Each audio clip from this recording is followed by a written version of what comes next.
oh, it's just the console entering the later half of its life. People are losing interest because the console is getting older. It just means we need to release the PS5 Pro or PS6 to renew people's interest. It hurts to be right sometimes. Well, it's here, I guess. The PlayStation 5 Pro has been officially announced. We all kinda knew that Sony was going to make a mid-generation console upgrade sooner or later. Really, it was just a matter of time on when they were going to announce it. And it finally happened. And no one is happy. No joke, I have seen no one online cheer over the announcement of the PlayStation 5 Pro. Not even YouTube comments are happy about this thing, and they usually tend to be much more chill. And yeah, I'm not going to be a contrarian here or anything. The PlayStation 5 Pro is yet another indication on just how out of touch Sony executives are with what gaming audiences want. Truth be told, I wasn't even going to make this video. I've been gone for the last 3 months in order to create an hour-long video about Mario Party games. I just assumed that the PS5 Pro's announcement wasn't going to show off anything that would make me want to make an entire video on. But since my Mario Party video still needs a little bit more time in the oven, and the PS5 Pro's entire existence ended up being much more confusing and baffling than I initially thought it would be, I thought screw it, let's talk about this thing. So if there's one thing that gaming audiences are now starting to notice more than ever now, it's that Sony has really been fumbling the bag with the PlayStation brand in this generation. Of course, there's always going to be mega corporations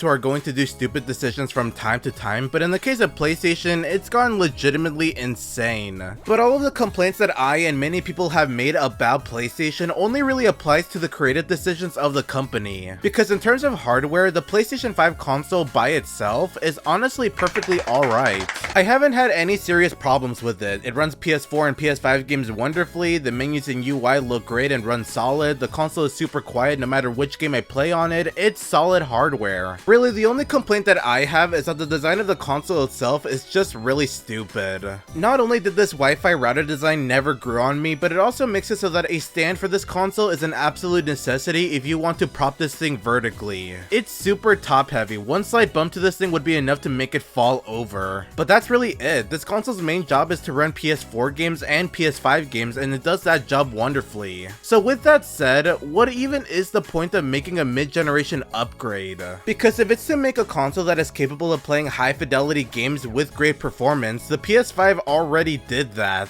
I don't think we've yet reached a point where the base PS5 is limiting the potential of developers, because there haven't been many games that truly push the system to its very limits. Pretty much nearly all of the games I played on PS5 have been able to run in 60 FPS thanks to most games having a graphics mode switch. Personally, I never cared about wanting my games to run in 4K if it meant they would be capped to 30 FPS, so I would always go with the performance mode so I can make my games run a nice smooth 60 FPS. So if PS5 games already look super detailed and run really smoothly on the base PS5, why are they making a Pro model? Well, Sony has actually given out their reason for why they are making a PS5 Pro via their technical presentation. And it can basically be boiled down to them wanting to remove the need of a graphics mode switch altogether. You see, fellow gamers, developers are mad that they put so much time, resources, and money to put so much detail in the graphics of these games, only to then see that most gamers end up picking a graphics mode that makes the game look worse just so they can play the game in a smoother frame rate. So that's what PS5 Pro is set out to resolve. Now you get to play PS5 games in the highest fidelity and play them in 60 FPS. You get the best of both worlds. I guess that's an incentive on why a PS5 Pro should be made, but it isn't exactly a good one. PS5 games already looked great being played in performance mode. Sure, it did always look worse than playing a game through quality mode, but the difference is so minuscule. Average gaming consumers are not going to be able to tell the difference between a PS5 game's visuals running in quality mode or performance mode. Hell, even I could barely tell the difference. I have my PS5 hooked up to a 43-inch 4K TV that I sit like 7 feet away from when I use it. And each time me and my friend decided to go out of our way to switch between the two graphics modes in a PS5 game, we flat out could not tell the difference. All that it did in our eyes is just cap the game at either 30 FPS or 60 FPS. I don't know, it's weird that this was the explanation given as to why they made a PS5 Pro. It just seems like they were trying to solve a problem that nobody was really having.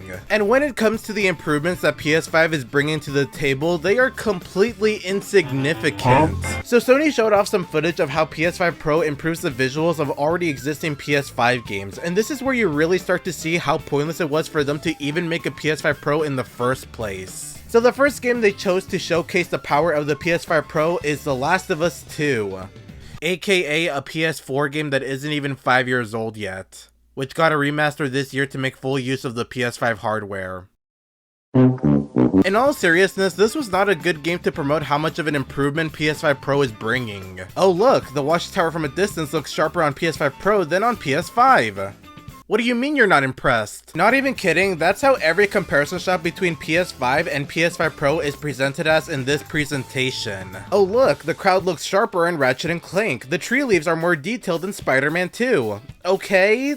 Who cares? These changes are so incredibly minor. The fact that you had to zoom in on the comparison footage to even see the difference is proof of that.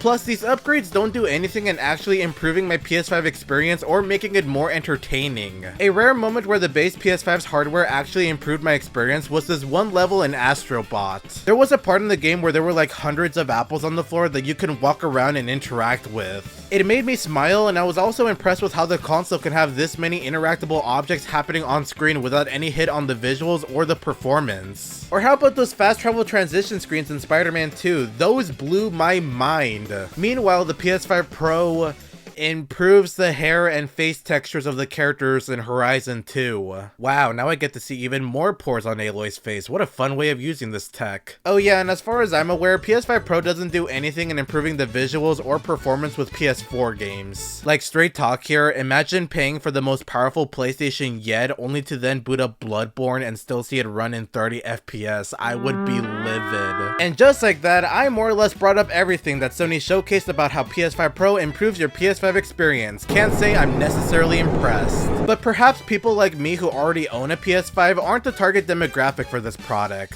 Perhaps this is meant for the people who have yet to buy a PS5 and would like to receive all of these nice upgrades for a total of $700? Are you actually serious? Who in their right mind would spend that much money on a video game console? If you already own a PS5, spending that much money for the sake of upgrading would be straight up ridiculous. And imagine you're in the market to get a PS5 for the first time. Paying $500 on the base console was already a tough pill to swallow. Now imagine then being told about a better model, but you'd have to pay an extra $200 for it. Oh yeah, and you'd still need to buy a game for your console, did I mention that? Also, this absurd price is just in USD. I can only imagine just how crazy expensive this is going to retail outside of US territory where the base PS5 was already super expensive. Oh, and get a load of this. Despite the premium price tag that is set to this supposedly definitive PlayStation console, it does not come with a stand. Yeah, the stand, the thing I brought up before where I said you basically need it if you want to safely prop your PS5 vertically, it's just not included. You have to pay for it separately. And you know what else is not included with the PS5 Pro? A disc drive. If you own any PS5 games on disc and want to play them on the most powerful PlayStation there is, well then you better pay extra for the external disc drive, otherwise tough luck. I don't understand. The launch PS5 already came with both of these included. Why are they now locked behind additional payments?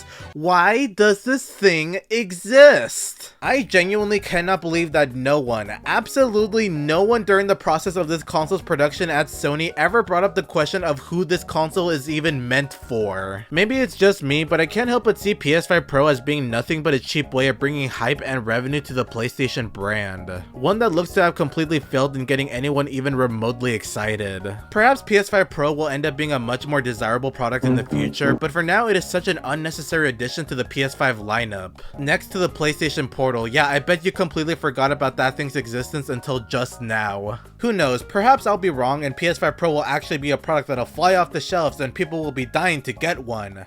In which case, we are the problem. Anyways, yeah, my voice is dying, this thing sucks, don't spend your money on it, go get Astrobot instead, and please donate to my Patreon so I won't end up needing to make my videos in the LA streets.